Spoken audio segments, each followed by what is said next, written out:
கர்த்தருடைய பரிசுத்த நாமம் மகிமைப்படுவதாக. Today's promise verse is taken from Isaiah chapter 43 verse 19.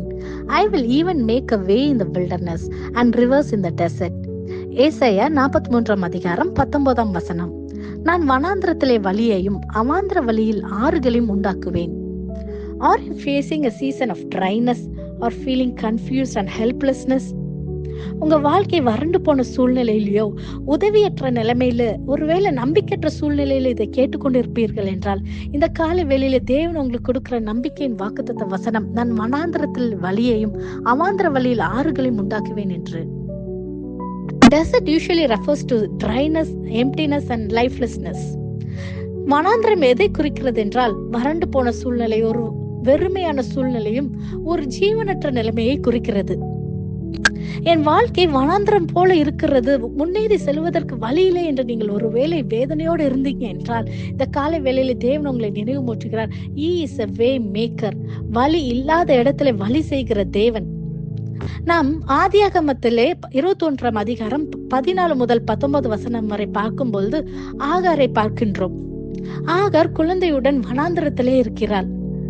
அவளுக்கு குழந்தைக்கு கொடுப்பதற்கு தண்ணி இல்லாமல் துருத்தில கொண்டு வந்த தண்ணி தீர்ந்து போனது. அந்த குழந்தை அழுவதை பார்க்க அவளுக்கு முடியாமல் குழந்தையை ஒரு செடியின் கீழே வைத்து விட்டாள். அவள் ஒரு ஓரமாய் சென்று உட்கார்ந்திருக்கிறாள்.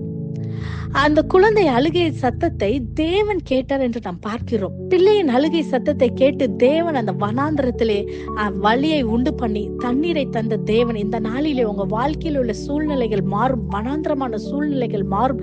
தேவன் உங்களுக்கு நிச்சயமாகவே வனாந்திரத்திலே தண்ணீரையும் ஆறுகளையும் ஆறுதலையும் உண்டு பண்ண வல்லவராய் இருக்கிறார்.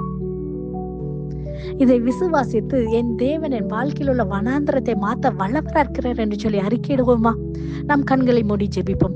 நேசிக்கிற நல்ல தகப்பனே, இந்த காலை வேலைக்காய் நன்றி செலுத்துகிறோம் தகப்பனே.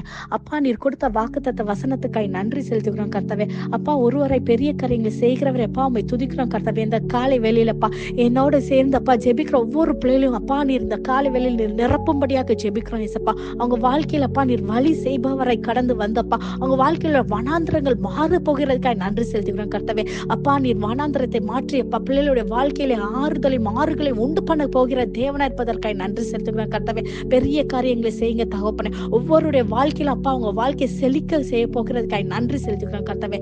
எல்லா துதி கன மகிமை ஒருவருக்கே செலுத்துகிறோம். இயேசுவின் மூலம் ஜெபிக்கிறோம். ஜெபம் கேட்டபடியால் ஆமென். God bless you.